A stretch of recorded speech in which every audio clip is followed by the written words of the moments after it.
كل اب وام بيعدي عليهم لحظه بيسالوا هو ابني طبيعي ولا محتاج تدخل؟ هو اتاخر في الكلام، بقى عصبي، مش بيحب يلعب مع الاطفال، وساعات بنخاف نسال دكتور نفسي.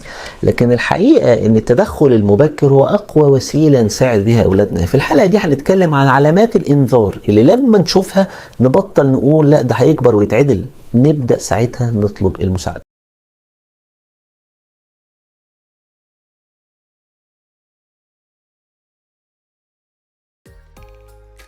مبدئيا امتى طبيعي وامتى قلق؟ مش كل سلوك غريب معناه ان في مشكله نفسيه، لكن في علامات لما تتكرر وتستمر بتقول لنا لا خدوا بالكم. الهدف هنا خلي بالكم يا جماعه مش التشخيص، الهدف اننا نتصرف بدري ونساعد الطفل بدل ما نلومه او نضغط عليه. طب يا دكتور ايه علامات الانذار اللي تستدعي زياره دكتور نفسي اطفال؟ اولا تاخر واضح في الكلام او التفاعل. لو الطفل عدى 3 سنين لسه ما بيقولش جمل او مش بيتفاعل مع حواليه زي بقيه الاطفال. لو عنده نوبات غضب شديده جدا او عدوانيه. لو الطفل بيتعصب بشكل مبالغ فيه، بيكسر، بيضرب نفسه او بيضرب اللي حواليه. لو في انعزال شديد او تجنب اللعب مع الاطفال. الطفل اللي بيحب يفضل لوحده دايما ومش بيكون صداقات. لو في تغيرات مفاجئه في النوم او في الاكل او في السلوك.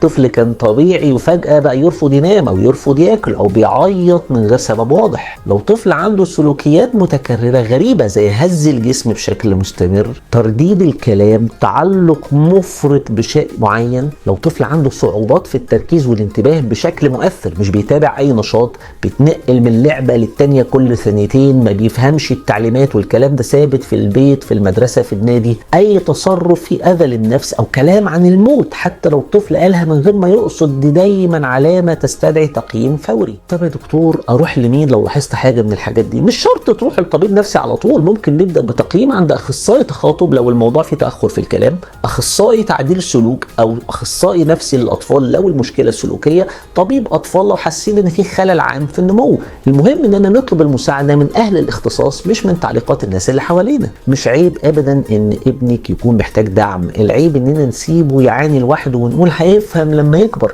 كل ما اتدخلنا بدري كل ما كانت فرصته في التحسن اسرع واقوى. افتكروا يا جماعه دايما ان ابنكم مش محتاج تكونوا خبراء، هو محتاج تكونوا منتبهين وتطلبوا له المساعده وقت ما يحتاج.